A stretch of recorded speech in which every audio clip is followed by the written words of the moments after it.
Welcome to the National Women's Fitness Academy podcast. We're here to talk about women's health, female hormones, body image, and all things health and fitness.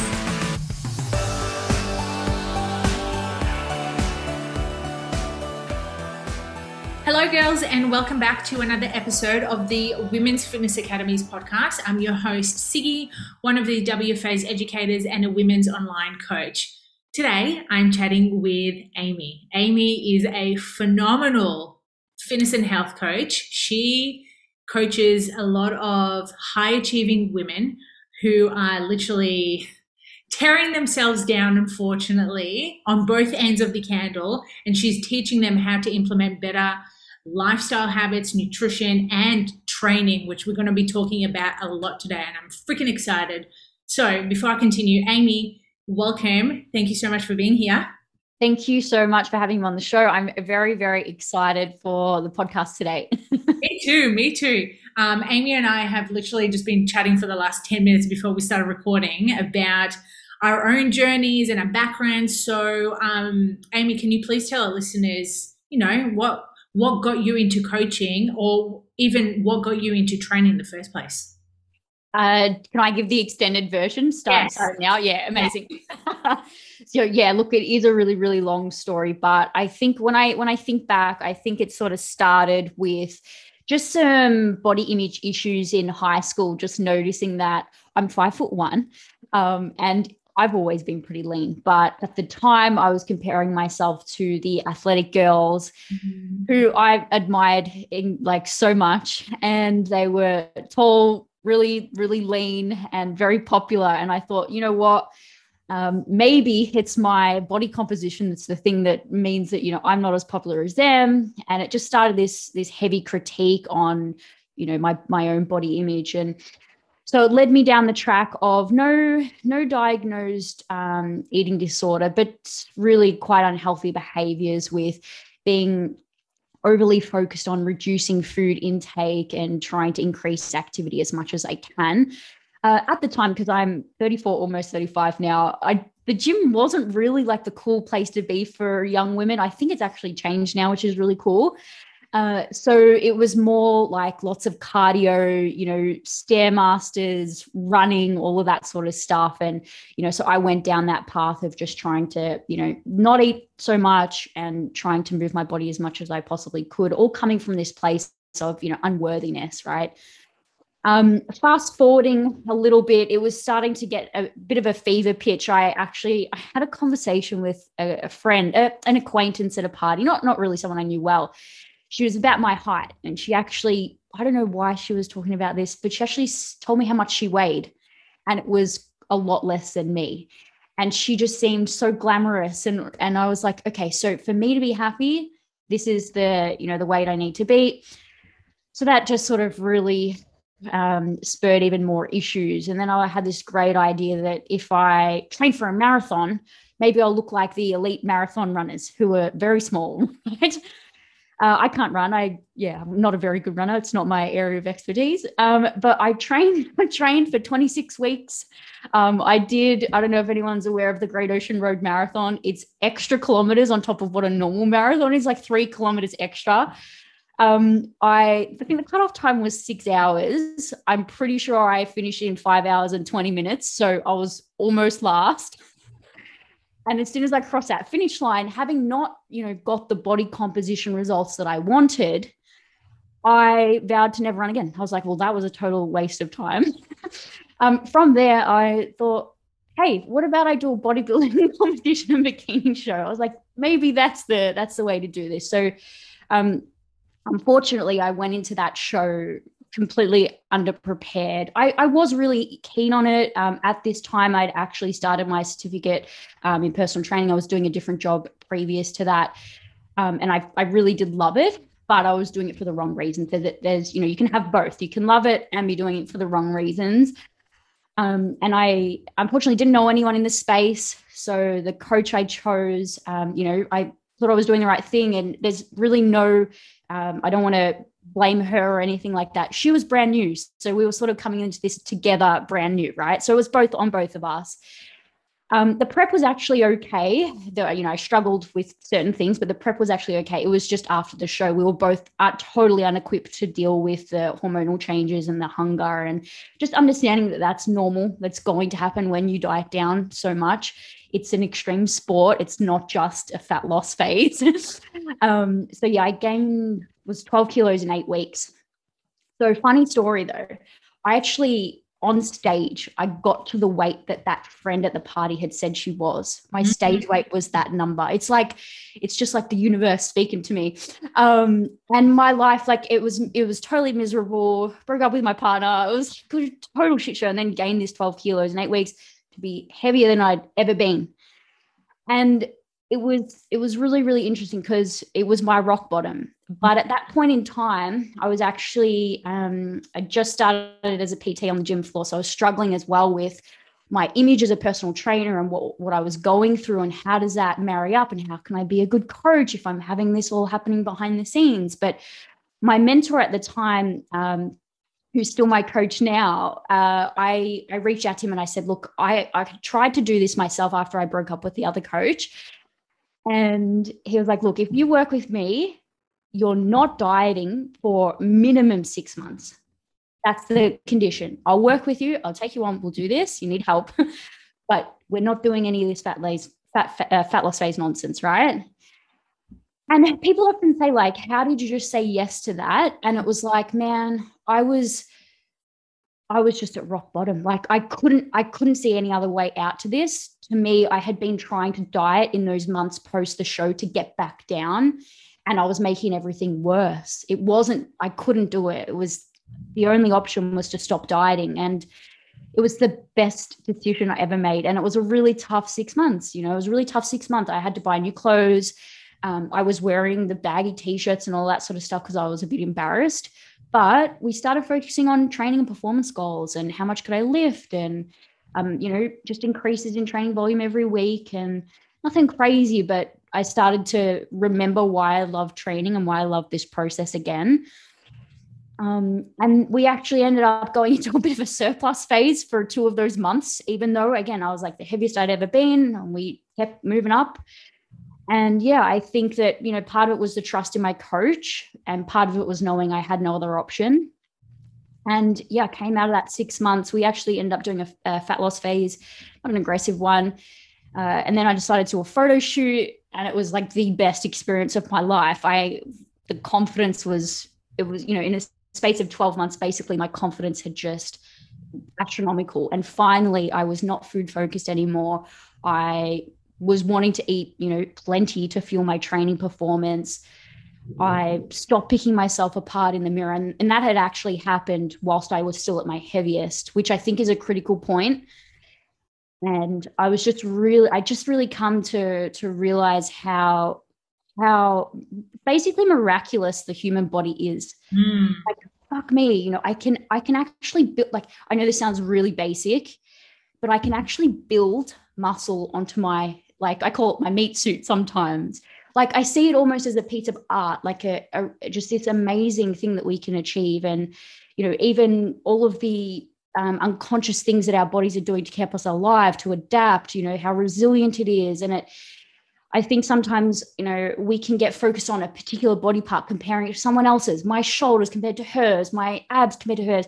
It's like, let's zoom out and just look at how, miraculous we are as just like living, breathing humans. And the fact that I can, go into the gym and get stronger and build muscle, it's just now that process seems just phenomenal and exciting to me.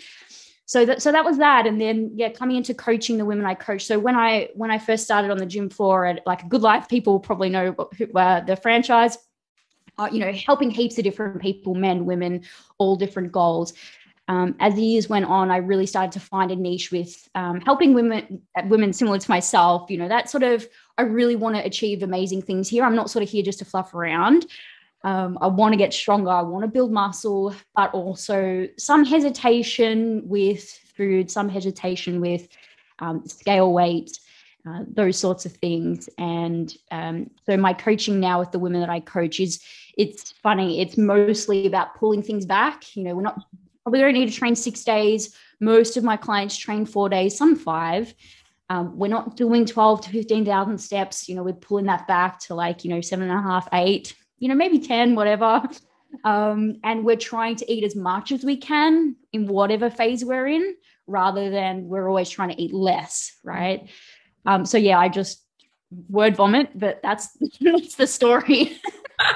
Such a good word vomit. And I love, literally, you've mentioned so many good points, and I'm like, oh my God, this is so relatable to a lot of our listeners who are coaches or who are wanting to become coaches, because I haven't come across one girl who hasn't had a negative relationship with the weights, with the scales. And when you said that you compared, you didn't necessarily compare yourself to that girl who weighed less than you, but in your subconscious mind, you're like, well, she's 5'1" and I'm, 10 kilos heavier than her, then I should be the same as her. And it literally brought me back to my past, where I used to weigh myself on a daily basis with a very unhealthy relationship with the scales, wanting to be a particular size. And every time I would go over it by 100 grams or 200 grams, I'd be like, yeah, I'm not eating today. I'm just going to wait till tomorrow and see if I'm with the same weight. And that went on for so many freaking years, till eventually that switch came one day, and I'm like, all right, I can't keep doing this. I'm injuring myself. I'm completely depleted. Something needs to change. And I'm glad that you mentioned also that when you hired your coach and you took that step of going further with your nutrition instead of having to go back into a fat loss phase. Just imagine if you did go back and did another fat loss phase, probably would have done so much damage to you instead of doing you good. But now you've had all this experience and knowledge going, you know what? I can't remember how much you said, it was 6 or 8 months of, being in maintenance or surplus. And now you're pretty much like a new woman. You don't worry about those little things that you used to. Now you're just like, I just want to get jacked. I want to get big. And, and this is what women need to strive for a little bit more. And you know what, over the last, I'd say the year or two, it's changing. A lot of women are noticing that empowerment doesn't come from you being a small size. It's actually you being able to lift fucking heavy shit in the gym, to hold yourself, strongly and confidently with all areas of your life. Yeah, dude, I think it's a little bit of a pendulum swing from the hustle culture, which was, even with work. I think so many of us had really pushed ourselves to the ends of the earth with both, physical things and at our work with study, all of those sorts of things. And we had that real hustle culture, Gary V thing happening, and I think we've seen a big pendulum swing, and we're seeing more people talk openly about rest, yes, about recovery, about training to build muscle, training to be stronger, and that I think it's way more. It's not taboo anymore for women to be in the gym as teenagers, which, when I was in high school, it just wasn't happening. You were running or playing sports, right? So I think it has been a result to socially of this pendulum swing, which is really, really exciting. And I think the other thing too is so many of us burnt ourselves out, and we know that deep down, we thought we were going to get a feeling from doing that, and it didn't come. It wasn't there, all, heaven's gates opened up where there's this parade where loved and liked and abundance and money and all that sort of shit. You're like, oh, fuck, it doesn't happen because I have no energy to do anything. So I think that so many people are realizing that there is, I really hate the word balance because I also am competitive and I like to continuously improve. But I do think that in order to continually grow and improve, we need rest, we need pit stops, we need recovery. And it's understanding that is necessary for us to continue to grow, continue to show up, continue to be our best selves. And I think that is becoming much more popular. And we can talk about issues with social media, but one of the positives of social media is that these ideas can spread real fast. And, the bad ideas can spread real fast, but I think also the positive uplifting ideas can spread fast. And I think that that's why we're seeing it sort of, it's sort of spread and proliferate, and why more women are starting to accept that, you know what, it might be uncomfortable for me to rest. It might be uncomfortable for me to pull back, but at the same time, I know what the other side of the fence is, and I can't keep doing that anymore. Yeah, I love that you mentioned about resting. I literally had someone on Instagram ask me a question. Well, it wasn't someone, it was one of my clients. And she's like, you feel guilty for resting. And it's so true, because especially it goes back to the whole busyness, the culture of us having to do all the things all at once, the old saying, rest when you're dead and all that shit. But there's no weakness in resting and in recovery. Like, there's so much strength from that. And a lot of women need to realize you don't have to train 6 times a week to get the body that you want. You can train 3 times or even twice and get epic fucking results, because your body probably is not going to be as stressed as it is when doing 6 days of training. So it's just changing that narrative a little bit. And you mentioned also about burnout. Have you ever experienced being burnt out? So I'm smiling for those people who are watching, who are listening. I am smiling because, look, this is pretty serious. I don't know if it was exactly burnout, but I did have a period of time in my old job just before I transitioned into personal training, as I was studying, where it was a short period of time and very circumstantial, but I did have some issues with severe anxiety, so much so that there was a period of time where I couldn't leave the house. And at the time I was working as a lawyer. I was a 5th-year lawyer doing personal injury and studying my Cert 3 and 4, and had started the bikini prep. Oh my so God. There was a lot happening. Yeah, there was a lot happening. So I think it was just, the wheels fell off the cart. So I definitely had experienced that point of loading so much on that I had to completely stop. And yeah, it's always been in the back of my mind. And when I transitioned into personal training, I'm sure you know what it's like running your own business. There isn't, like, we've got to be honest, I think there is an element of when you're getting it off the ground, there's work involved. Yeah.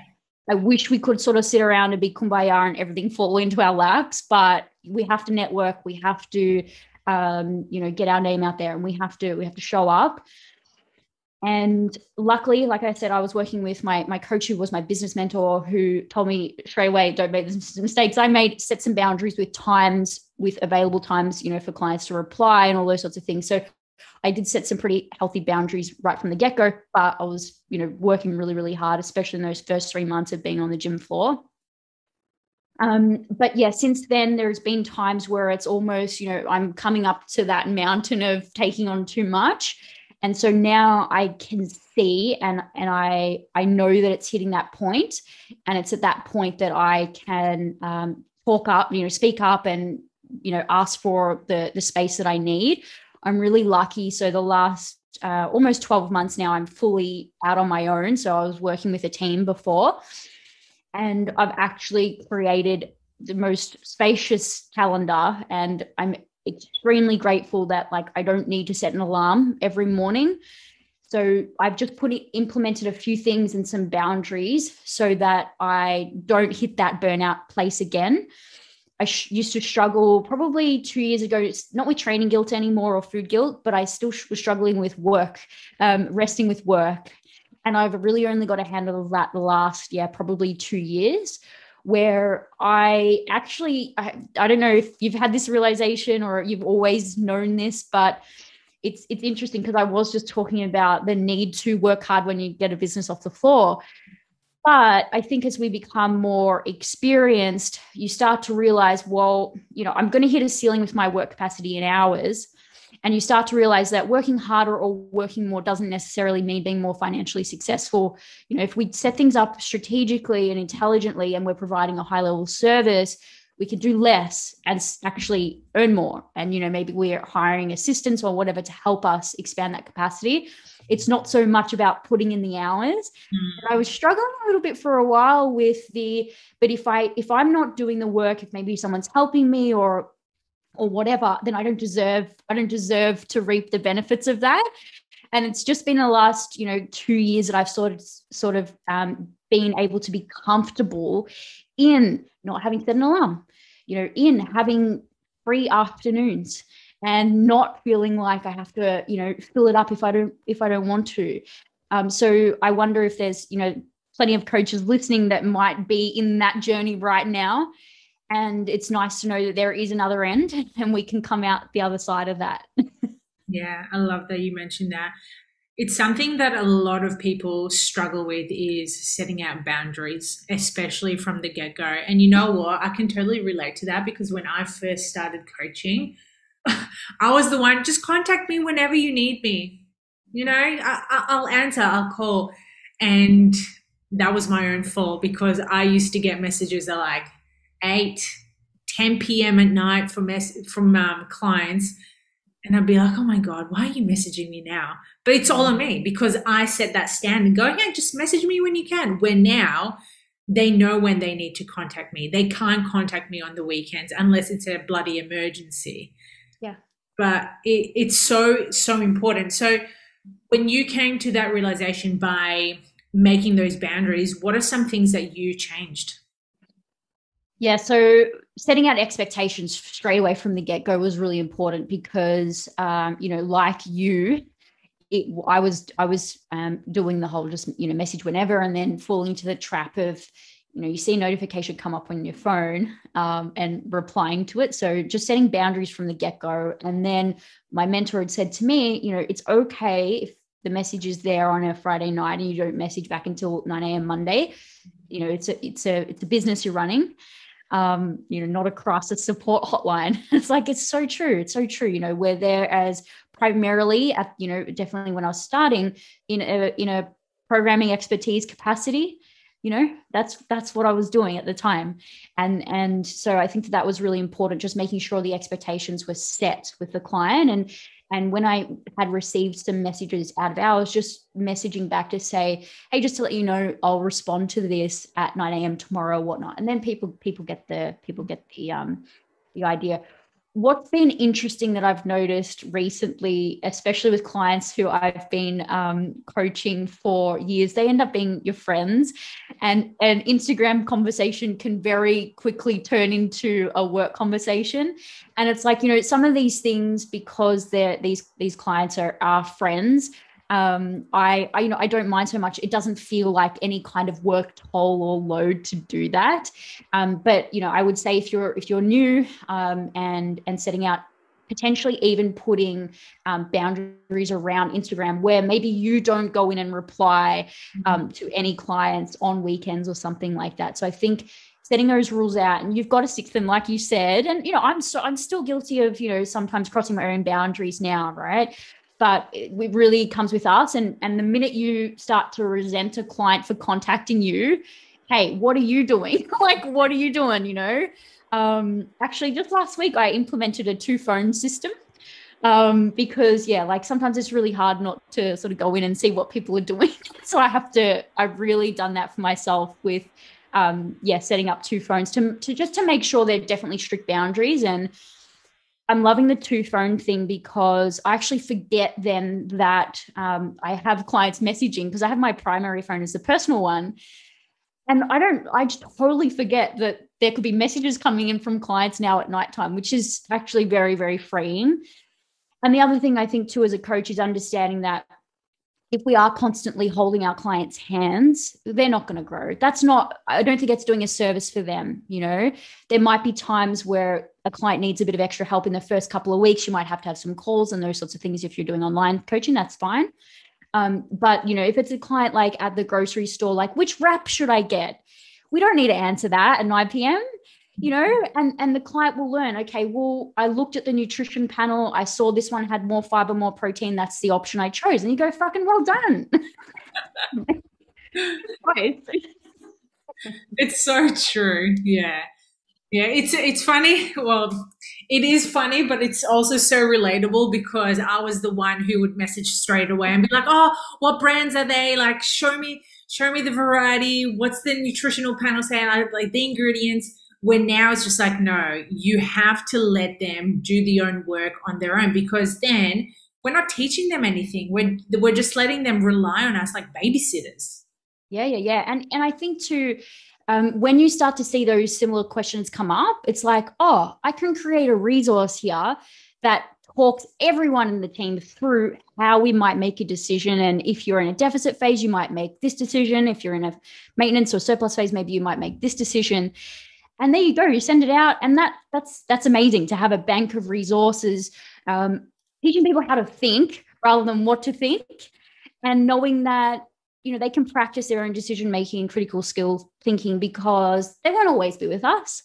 And it's really important that they continue to maintain their habits and their life so that they're built with us after. Because, you know, I say to my clients, you're probably going to be in the gym for 40 to 50 years. We're probably not going to be together for 40 to 50 years. So it's really important that, that they are able to learn and implement and integrate. And a lot of the time with my clients now, and I was like you at the start with, like you were saying at the start before with, you know, what brand and blah, blah, blah. Now I say, what would you do?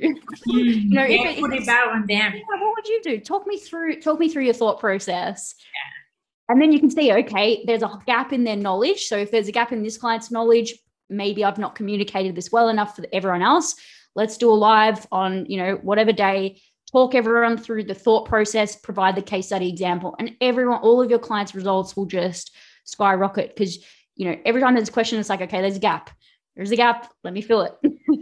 It's so true. And I'm really glad that you mentioned that, because as coaches, I don't know about yourself, but I used to be the yes woman. I would explain everything, give all the solutions, the answers. And I'm really glad that you put it back onto your clients now and actually question them, going, well, what would you do? How would you look at this situation? What would you do different? And I'm exactly the same right now with my clients as well. Over the past few years, it's just questioning them, going, what would you have done differently? Yeah. What would have been the wiser choice for you? Like, why didn't you train? You know, so get them to think, because otherwise, if we're continuously pushing information, pushing the solutions, they're not learning anything. They're not putting it into practice. Yeah, absolutely. I just started something recently, which I hadn't done before, which is when a client finishes a particular phase, so just say it's like a fat loss phase or a maintenance phase or whatever, getting them to reflect by typing it out and showing me on the phase and what worked, what would they have liked to do different next time. But then also, can they troubleshoot or problem solve what they weren't happy with now? So when it comes to next time, we'll have that saved, and we can be like, okay, so this is what you nailed last time. This is what you found to be your sticking points. This was the solutions that you identified. Like, how can we implement this in this phase again? Which has been really working well. And I've had a couple of clients have sort of said, you know, don't do X, Y, Z, blah, blah, blah. And I was like, just, you know, like, let's tease this out. What would you do? Like, give me a little bit more, you know? So I have pressed them to continue through that. But I actually think that's been a really worthwhile exercise. I think that reflecting on that sort of longer term performance, and it's totally fine to say, you know, we didn't ace something. It's totally fine to say we weren't proud of ourselves for certain things. We're freaking human. It's going to constantly keep happening. Like, that's never going to stop. So It's okay. We can accept that. But then, you know, it's like, well, maybe we have an opportunity in the future to try it a bit differently and see if that works. Yeah, so powerful. I love reflections. Usually get their clients to do it on a weekly basis, not as in-depth as yours, but letting them reflect, going, what went well, what didn't go well, and what can you do differently for the following week. And those who put in the work are noticing that change, and they're noticing, oh, I'm improving on XYZ, or, you know, I'm no longer fearing to go out and socialize. I can eat an ice cream without feeling guilty about it. Yeah, they're huge. I sometimes have some trouble with some of my clients who, some of them can be very robotic once they break through their bad habits. And the wins come up as like, well, nothing. And it's like they've aced the week, right? And it's like, I would love for you to express that your consistency is your win. Like, we know, like, everything's nailed. right? But it doesn't mean you're not doing anything well because you're excelling every single week. Yes. So I think sometimes my clients who are, their standards are just sky high themselves, it has to be like this fantastical thing for them to say it's a win. But just also leaning into, again, with those sort of high achieving women, just appreciating their ability to be conscientious, to be consistent. Like that's, it's a big deal. And I know so many of them, if they listen to this, they'll be like, no, it's not, I'm just doing what, is expected of me or what's required. But, sometimes I think it can be nice for them to just reflect and go, shit, like I do deserve a pat on the back for what I'm doing. Yes, it's for my health. Yes, it's for my benefit. But, I still deserve a pat on the back for showing up for myself. 100%. Yeah. It's so funny. It's so funny that you mentioned that because I can literally think of one person that I used to coach and used to be like, nothing went well. Yeah. And I would look over the spreadsheets and I'd be like, what do you mean nothing went well? Like you killed your training sessions, you tracked your food, you went out, you didn't binge. Where is there no wins right here? Oh yeah, I guess so. Yeah. Yeah. And I do think even for coaches, coaches, the same thing. Maybe you have done really decently in your business. Maybe you are growing, or maybe you grew and maybe there's a bit of a plateau, but it's continuing to appreciate what we've already built and knowing that there's seasons, there's ebbs and flows with everything. And just to continue to, be grateful for ourselves and for our efforts. And hopefully that doesn't sound too wishy-washy for people listening. I can just skip over this. Yeah.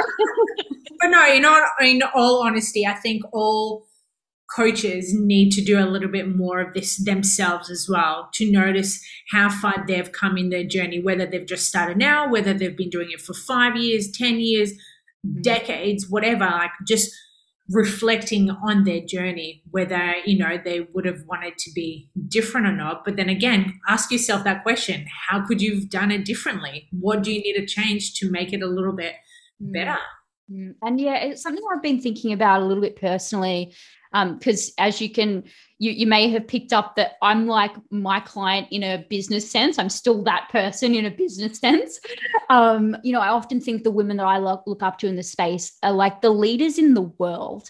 And I keep forgetting that these women are like internationally the most amazing coaches. And I keep sort of thinking, there's, 50 of Jane down a Good Life, all doing this. And it's like, hang on a second. I know that you expect amazing things of yourself. You are comparing yourself to the elite coaches in the world.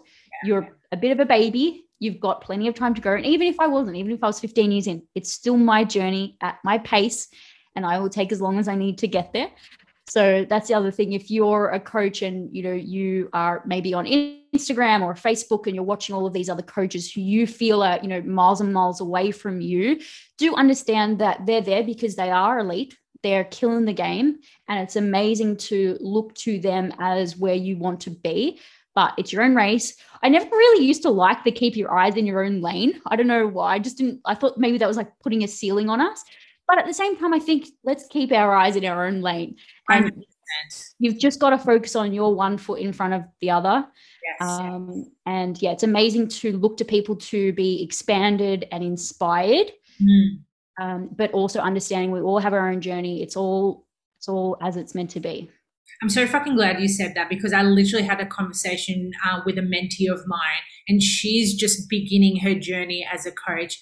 And we were talking about how certain coaches push the idea that you have to make a certain amount of money or have a certain amount of clients or do a certain amount of work. And it's setting really high expectations, which is wonderful because we're always wanting to excel and become better. However, if you're new on day one, putting your coaching hat on, and then another coach who's been doing it for 30 years plus going, hey, guess what? You're going to be able to make X, Y, and Z and have these amount of clients.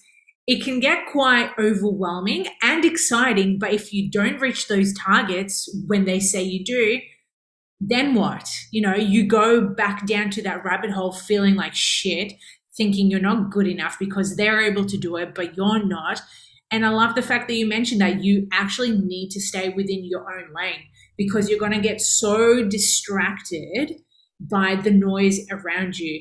And yes, you can get inspired by a lot of coaches, but take little bits and pieces from them. You can't look at what their life looked like and then think you're going to get that, because your life is completely different to theirs. Oh yeah. And especially, we really don't know what anyone else's life is like. And it's the same thing with physique. We're looking to all these, incredibly low body fat, elite athlete physiques on Insta. Like there's millions of people walking around that look like that. And there's like 1% of the population that look like that. And we see them everywhere because they're in our faces all the time. The same thing with business, but we also don't know what's going on behind the scenes. There's no human who doesn't have struggles. We all do. And we often think the grass is greener. And sometimes things can be easier for sure. You have a successful business. There might be some less stress, but some people can't handle that. And they end up like lifestyle creep. It comes up and they have to keep making more and more to support a crazy lifestyle. So you don't know what someone else's life is like. So I think, like you said, Siggy, it's really important that if we are looking to people, it is for inspiration, it is for expansion, to see, okay, if this person can do it, I think that means it's possible for me. That's awesome. And just be really self-aware that when it does start to turn into, why should I bother? She's already saying this thing, or I'm horrible at coaching because she has 100 clients and I don't, those kinds of things. It's like, let's just be aware of that self-talk. And, if we can help our own little tribe of people, 10, 15, 20, whatever, changing those people's lives is valuable. The change my coach helped me with in those 6 months, fucking can't put a price tag on that. Cannot put a price tag on that. And that was him changing the life of one person in 6 months. That's what's possible, I think, in this industry. Yeah. And I think, bringing it back to being grateful to be in this capacity where we're helping people with their health, with their lifestyle. Like this is enormous. This is enormous what we have the capacity to do. So it's like, bring it back to that, focus on our little tribe that we've got, whatever that is, and have as much fun as we possibly can. Because I think with fun comes more energy. And with that constant pressure, that's where we can probably lead to burnout. But when we're doing something with some degree of passion, at least, and I understand that passion can ebb and flow, but when we're doing something that's quite natural to us, we're passionate about, the energy is much more sustainable than trying to be someone else or do something that we're not quite ready yet for. Because, one of the things that I used to think about, like if my business exploded tomorrow, so just say I had, 100 clients tomorrow, what would happen? To be honest with you, I'd have to set an alarm. Do I want to do that? No. You know what I mean? Like, would I have the systems? Would I have the back end? Would I have the emotional resilience, the intelligence, the patience, all of those qualities to be able to handle that? Maybe not, because I haven't earned it yet, right? And if I did, maybe I'd have that, right? So I think that's also really important, just to remember that this is a journey. We can't go from chapter 1 to chapter 20 without taking all those steps. And that's okay, because let's have some fun while we're doing it. But it's like totally, it's human. We can't skip steps. In any journey, you can't skip steps. Yeah. Oh my God, seriously. Preach to everything that you said, especially the part by following your passion. And this is something that's not spoken enough about, is actually doing the stuff that you fucking love doing.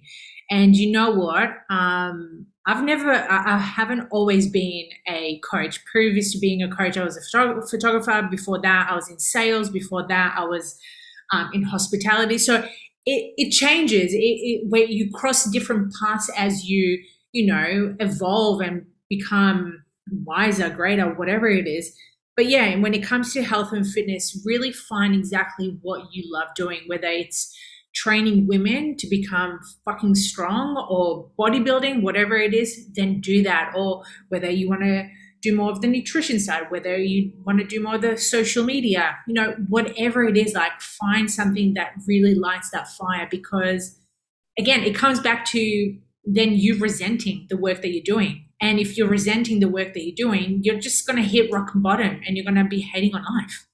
Yeah. And no matter how successful the business is, if we're resenting it, there's not going to be that joy in it. Yeah. Like in my previous role, I was happy with the financial incentive that was there. And I just remember saying to myself, what's the point when I don't even like what my life looks like on the weekend. I don't even have fun spending this money because the work that I'm doing it wasn't for me. It was just not for me.